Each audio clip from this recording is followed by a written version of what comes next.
Hello વિદ્યાર્થી મિત્રો, તમારું સ્વાગત છે અમારી YouTube channel Noble Academy learning હબમાં. વિદ્યાર્થી મિત્રો, છેલ્લા વિડીયોમાં આપણે દાખલા નંબર 7 સુધી જોઈ ગયા. હવે સ્વાધ્યાય 13.1 એટલે કે ચેપ્ટર નંબર 13 આંકડાશાસ્ત્રનો સ્વાધ્યાય 13.1 નો 8મો દાખલો, જેમાં વિદ્યાર્થી મિત્રો આ જે દાખલો છે ને એમાં તમારી વર્ગ લંબાઈ અસમાન છે. જુઓ, આપણે કિંમત જે છે એ વાંચી લઈએ. એક વર્ગની સમગ્ર સત્રની 40 વિદ્યાર્થીઓ, એટલે કે અહીંયા જે તમને સિગ્મા એફઆઈ આપેલો છે ને એ કુલ 40 હશે. જો આગળ જોઈશું આપણે ગેરહાજરીની યાદીમાં વર્ગ શિક્ષક પાસે વિદ્યાર્થીઓની ગેરહાજર દિવસોની સંખ્યાનો મધ્યક શોધો. હવે મધ્યક શોધવાનો છે. તો વિદ્યાર્થી મિત્રો, સૌપ્રથમ તો આપણે જોઈશું અહીંયા વર્ગ લંબાઈ કેટલી છે, એટલે કે h. તો જુઓ, h વર્ગ લંબાઈ અહીંયા 6 ને 4 10, પછી 10 ને 4 14, પછી 14 ને 4 તો 18 આવવા જોઈએ. અહીંયા તો 6 ની લંબાઈ છે, અહીંયા આની વચ્ચે 8 ની છે, અહીંયા આની વચ્ચે 10 ની છે, પછી 2 ની છે. એટલે કે વિદ્યાર્થી મિત્રો અહીંયા h આવશે નહીં, એટલે કે વર્ગ લંબાઈ અસમાન છે. તો જ્યારે વર્ગ લંબાઈ અસમાન હોય, વર્ગ લંબાઈ અસમાન હોય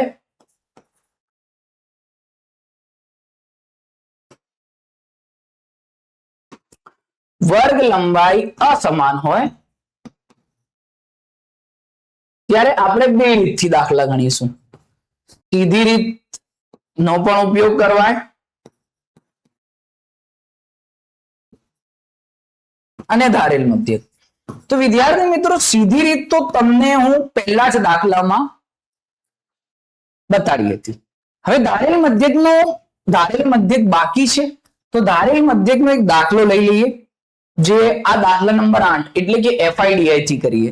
હવે વિદ્યાર્થી મિત્રો, તમે જાણો છો કે ધારેલ મધ્યકનું સૂત્ર શું છે. એકવાર હું લખી લઉં. પહેલા હું ધારેલ મધ્યકનું સૂત્ર અહીંયા લખું છું. x બાર બરાબર a પ્લસ કૌંસમાં સિગ્મા એફઆઈ ડીઆઈ ભાગ્યા સિગ્મા એફઆઈ કૌંસ પૂરું. તો આ જે રીત છે એ વિદ્યાર્થી મિત્રો ધારેલ મધ્યકની રીત છે. ચાલો, કેવી રીતે કરવાનું ધારેલ મધ્યકની રીતમાં? તો અહીંયા તો આપણે કુલ આવૃત્તિ તો કરવી જ પડશે, એટલે કે આવૃત્તિનો સરવાળો. તો વિદ્યાર્થી મિત્રો, આવૃત્તિનો સરવાળો કરશો ને તો કેટલું આવશે? 40 આવશે. 11 ને 10 21 ને 7 28 ને 4 32 ને 4 32 આવી ગયું. 11 ને 10 21 ને 7 28 ને 4 32, 32 ને 4 36 ને 4 40. મધ્ય કિંમત તો એવી જ રીતે શોધવાનું જેવી રીતે શોધાય છે. xi બરાબર અધસીમા. તો અહીંયા તો વિદ્યાર્થી મિત્રો બધાની એવી જ રીતે શોધવું પડશે. અધસીમા 0, ઉર્ધ્વસીમા 6 ભાગ્યા 2 કરવાનો. તો અહીંયા 6 ભાગ્યા 2 એટલે કે 3 આવી જશે. પછી બીજી મધ્ય કિંમત 6 પ્લસ 10, અધસીમા 6, ઉર્ધ્વસીમા 10 ભાગ્યા 2 એટલે કે 16 ભાગ્યા 2. બીજી મધ્ય કિંમત 8, પછી 10 અને 14, તો 10 પ્લસ 14 ભાગ્યા 2 24 ભાગ્યા 2 શું આવી જશે? 12. પછી 14 પ્લસ 20, 14 પ્લસ 20 ભાગ્યા 2 34 ભાગ્યા 2 શું આવી જશે? 17. પછી 20 પ્લસ 28 ભાગ્યા 2 48 ભાગ્યા 2 શું આવી જશે? 24. પછી છેલ્લી 28 પ્લસ 38 ભાગ્યા 2 28 66 66 ભાગ્યા 2 33. પછી એક છેલ્લી જે છે એ છે 38 પ્લસ 40 ભાગ્યા 2 78 ભાગ્યા 2 39. તો આ બધી તમારી મધ્ય કિંમત આવી ગઈ. ચાલો, તો આમાં મધ્ય કિંમત તો શોધવી જ પડશે વિદ્યાર્થી મિત્રો.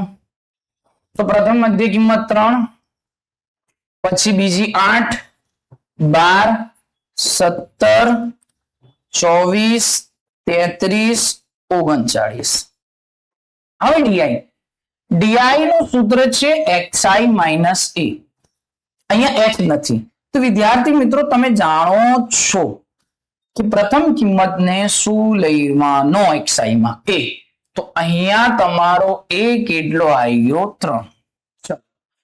xi શું છે 3, xi minus a, 3 minus 3 0, 8 minus 3 5, 12 minus 3 9, 17 minus 3 14, 24 minus 3 21, 33 minus 3 30, 39 minus 3 36 આ UDI. હવે FI અને DI નો ગુણાકાર કરવાથી FI DI આવશે 11 ગુણ્યા 0 0, 10 પંચા 50, 7 નવા 63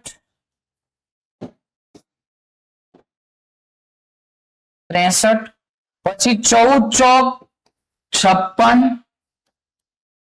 પછી 21 ચોક 84, પછી 30 તરી 90 અને 36 એકુ 36. તો વિદ્યાર્થી મિત્રો અહીંયા સિગ્મા FI DI કરવું પડશે એટલે આ બધાનો સરવાળો. ચાલો 6 ને 4 10 ને 13, 13 ને 6 19, વધી પડી 1, 6 ને 6 12, 12 ને 5 17, 17 ને 8 કેટલા થશે 17 ને 8 25, 25 ને 9 કેટલા થશે 25 ને 9 34 ને 3 37 એટલે કે 379. ચાલો વિદ્યાર્થી મિત્રો હવે 379 આવી ગયું. તો હવે તમારે બધી જ કિંમત મળી ગઈ એટલે કે હવે ધારેલ મધ્યકનું સૂત્ર લગાવવું પડશે. ચાલો શું છે ધારેલ મધ્યકનું સૂત્ર? તો વિદ્યાર્થી મિત્રો ધારેલ મધ્યકનું સૂત્ર છે જોઈ લો એકવાર ફરીથી x બાર બરાબર a plus sigma FI DI ભાગ્યા સિગ્મા FI કૌંસ પૂરું. તો ધારેલ મધ્યક શું છે અહીંયા 3, sigma FI DI 379, sigma FI એટલે કે કુલ આવૃત્તિ 40. તો વિદ્યાર્થી મિત્રો 379 નો ભાગાકાર કરવો પડશે 40 થી.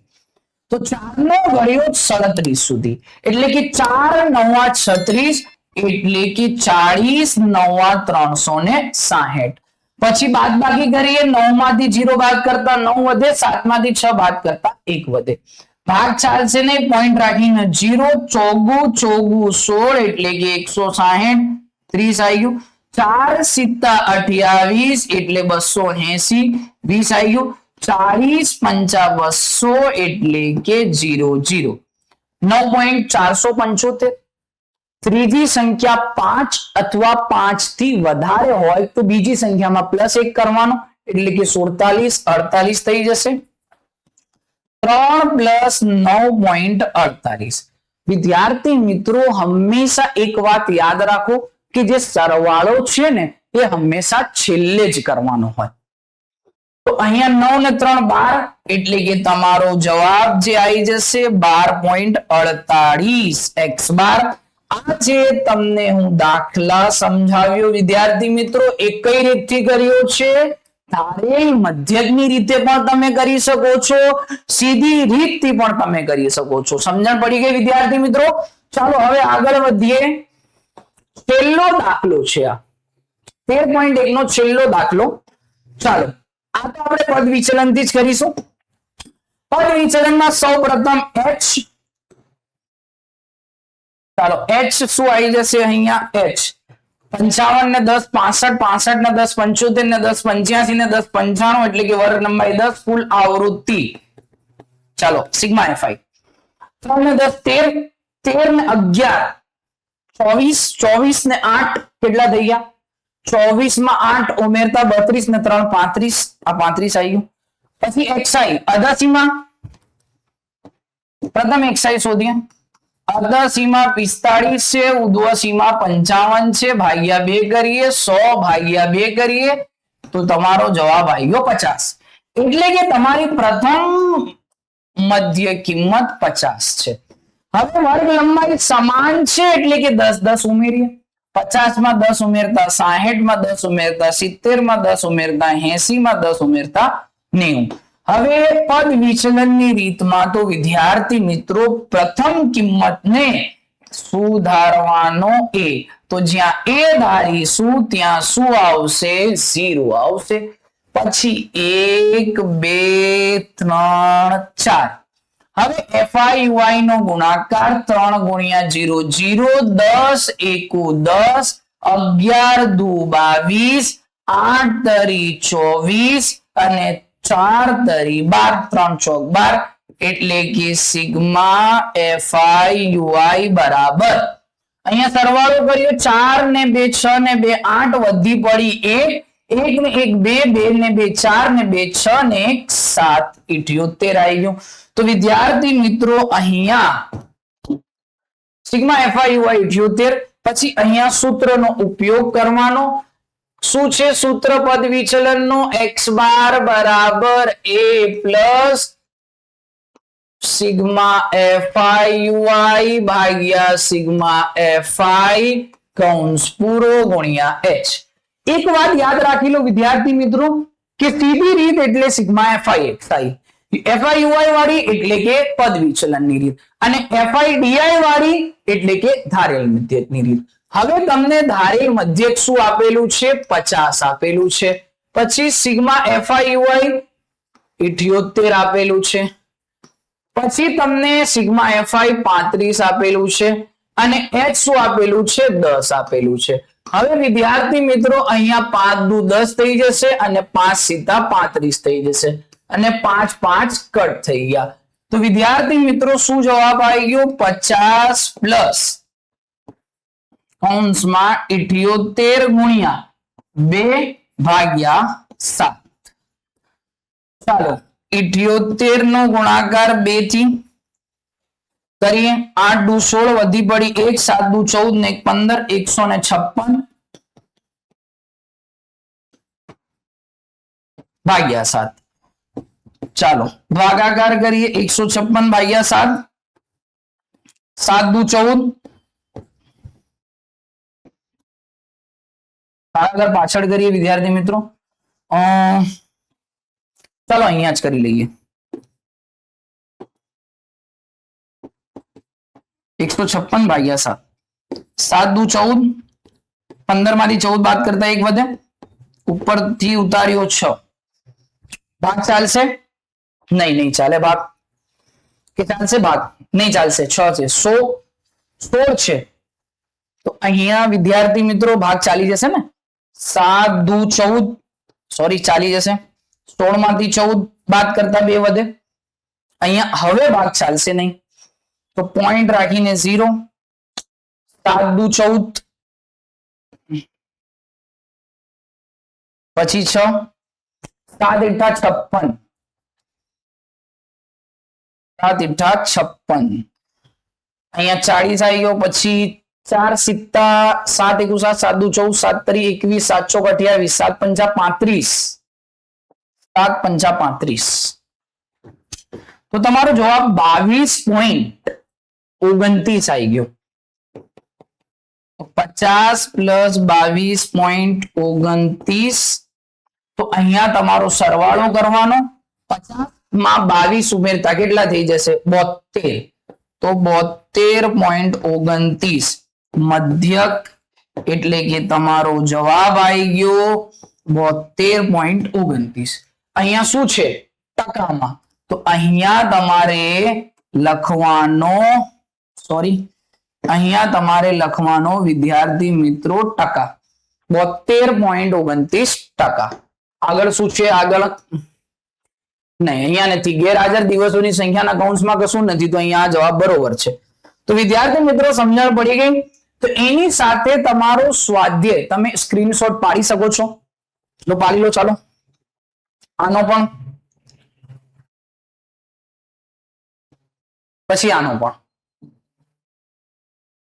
ઓકે, સમજણ પડી ગઈ વિદ્યાર્થી મિત્રો. તો અહીંયા તમારો સ્વાધ્યાય 13.1 પૂર્ણ થાય છે. Thank you. આગળ મળીશું આપણે સ્વાધ્યાય 13.2 માં.